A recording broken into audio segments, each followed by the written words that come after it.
Okay, usually when we deal with different people, we deal with them as if we were all members of the same culture.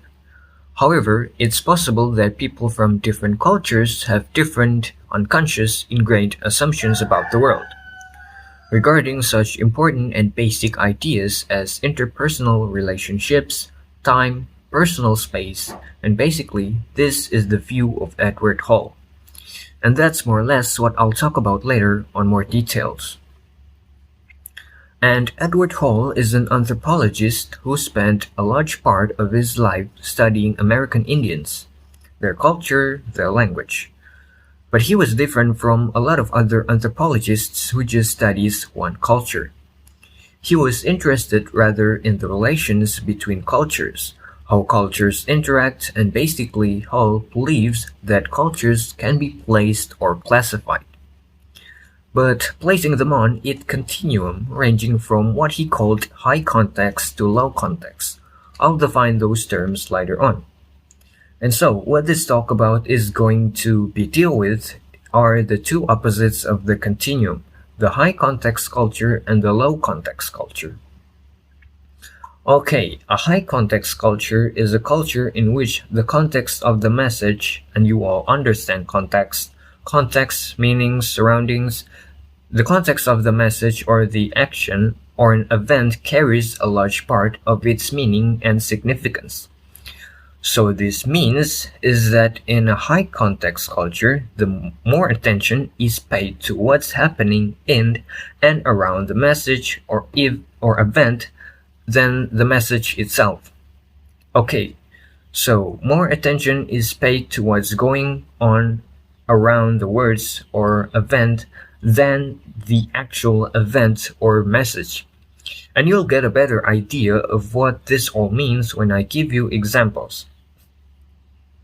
Okay, first of all, let's look in terms of interpersonal relationships. And as said, I'm going to look at three areas: interpersonal relationship, personal space, and time. Okay, in a high context culture, in terms of interpersonal relationships, one thing that you might find very clearly is that there is a strong dependence on shared or built-in pre-programmed information concerning a message or event. So, for example, in terms of legal paperwork, contracts, etc., there is more dependence on the circumstances around it than just the words themselves. So you might care about who's doing the signing, where their family's from, how respectful their family is, rather than just the actual paperwork, the event itself, okay?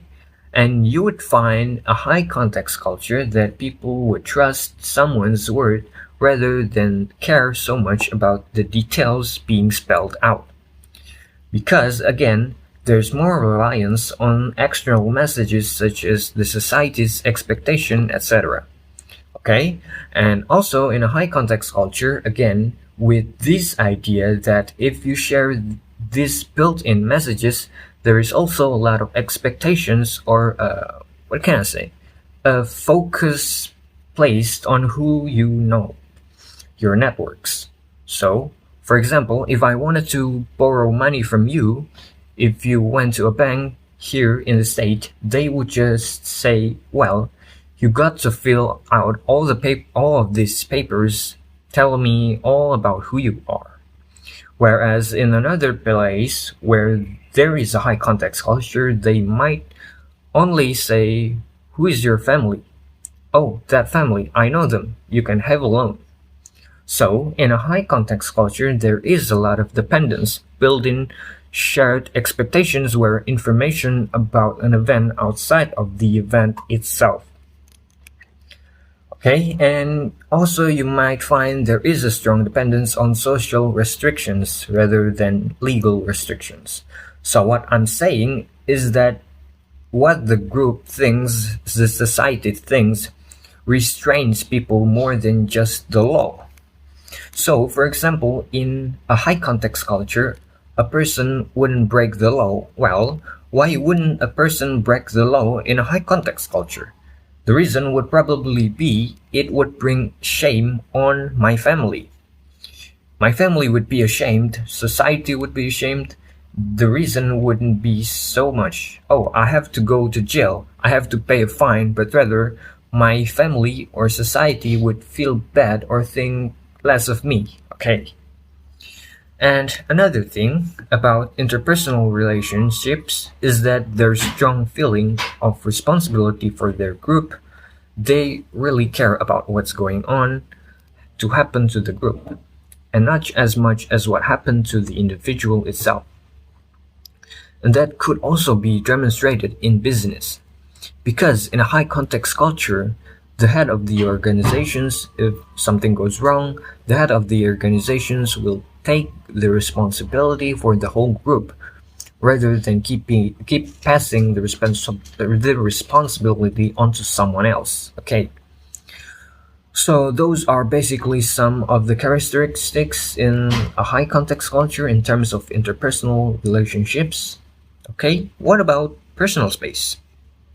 Generally, in a high context culture, because there's a dependency on group thinking, people lean towards heavier sense re-involvement or closeness to people, and they have less respect for privacy, for personal space, or what we might call of bubble of personal space. And if you go into that culture, people might stand closer when they're talking to you. Okay, then they might touch more.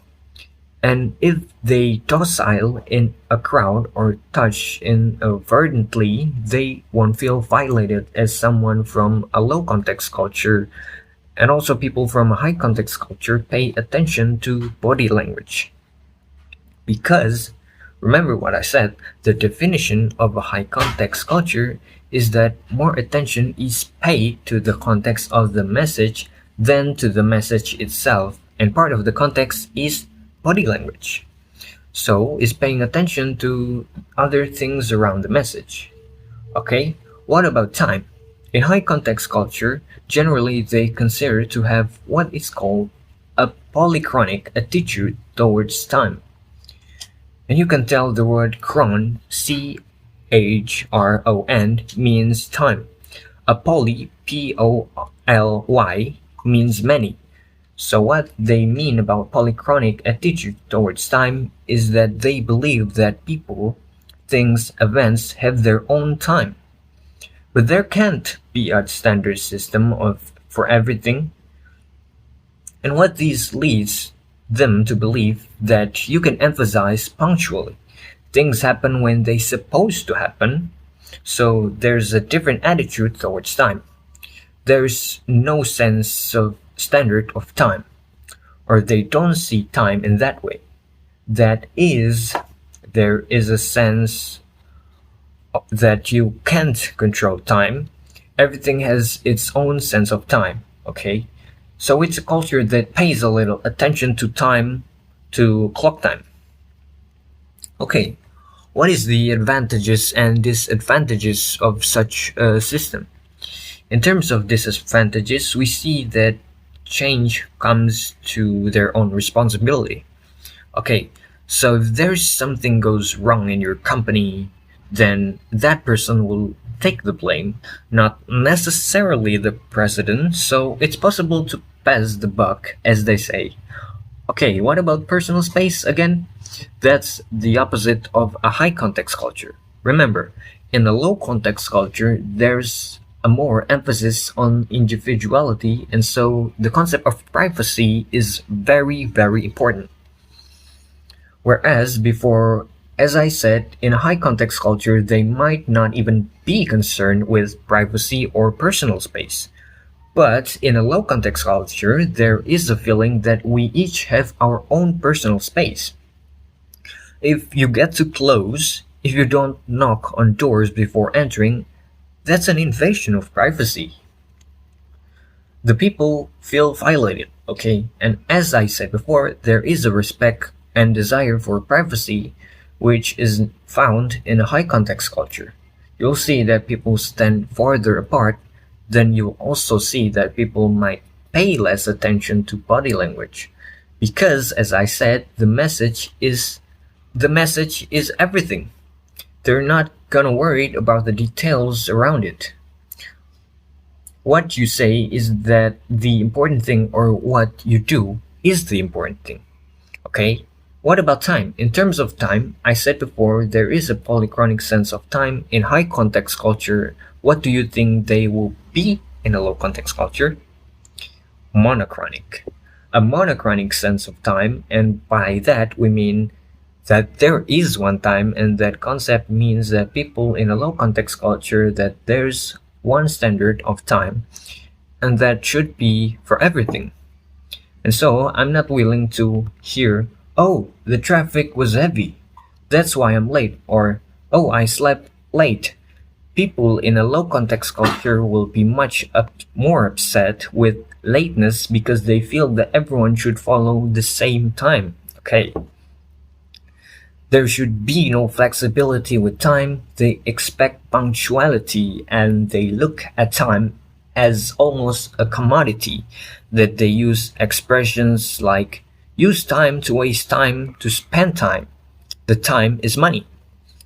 All of those expressions reinforce the concept that time is actually something you can hold on to. What about the disadvantages and the advantages? Okay, in terms of disadvantages, what you'll find is that there's less commitment to a system. People often can feel alienated, separate, because people move a lot. They might not be as close to or as tied to a family, to a society, so they could be less connectedness, less commitment, less human trust. Now, the advantages. And remember, Ed Hall points out that he doesn't make any value judgments about these cultures. He basically says that there are differences. He doesn't say that one is better than the others. So they all have advantages and disadvantages. But in terms of advantages, for the low context culture, he says a great advantage is that can change happens. There's often a lot of flexibility what people do, how they can be. There's a lot of more of individuality. People have freedom to change, to be different. And let me just give you an example of the continuum of some culture, on the continuum between high context and low context. And you can see that chart in your book. Hall puts the German Swiss down here in the extreme low context, and the Germans, the Scandinavians, the Americans, the French, the English, the Italians, the Spanish, the Greeks, the Arabs, and notice he doesn't have all cultures here. Obviously, he doesn't have one single Asian culture here at all. So I'll let you look into that later. We'll talk about it another time. Where you might place your own culture on this continuum. So, basically, what this all about is that Hall stresses that people need to be aware of these different assumptions about reality, and he thinks that this has all kinds of relevance no matter what you are doing. If you're in business and negotiations, if you're politics, interpersonal relations, if you're just dealing with people from different cultures anyway, it's going to affect every part of your life. Because these assumptions that we make are so unconscious that we don't think about them. We automatically assumed that everyone thinks about time, place, personal relationships in the same way. But he says these things are so basics are actually different. That we unconsciously learn these things and they're based on culture. And he basically says that what we think of as mind is really internalized culture.